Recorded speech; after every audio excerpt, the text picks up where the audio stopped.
பிரபல சீரியல் நடிகை மகாலட்சுமி அவரது சொந்த வாழ்க்கையில் நடந்த முக்கியமான விஷயத்தால் மிகவும் பிரபலமானார். முதல் கணவரை விவாகரத்து செய்த பின் தனியாக வாழ்ந்து வந்த மகாலட்சுமி தயாரிப்பாளர் ரவீந்தரை திருமணம் செய்து கொண்டார். எந்த ஒரு கிசுகிசுவிலும் சிக்காமல் திடீரென திருமண புகைப்படங்களை இந்த ஜோடி வெளியிட ரசிகர்கள் அனைவருமே ஷாக் ஆனார்கள்.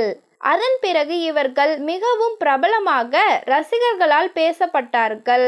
சந்தோஷமாக இவர்கள் வாழ்ந்து வந்த நேரத்தில்தான் ரவீந்தர் மீது ஒருவர் பண மோசடி வழக்கு தொடர்ந்து இருந்தார்.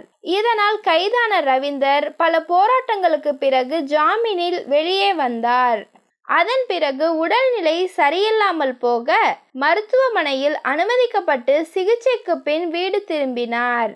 இந்த நிலையில் ரவீந்தர் தனது சோசியல் மீடியாவில் என்னை மிகவும் மோசமான சூழ்நிலைகளில் காணவில்லை என்று பதிவு செய்து தனது பழைய புகைப்படத்தை பதிவு செய்துள்ளார்.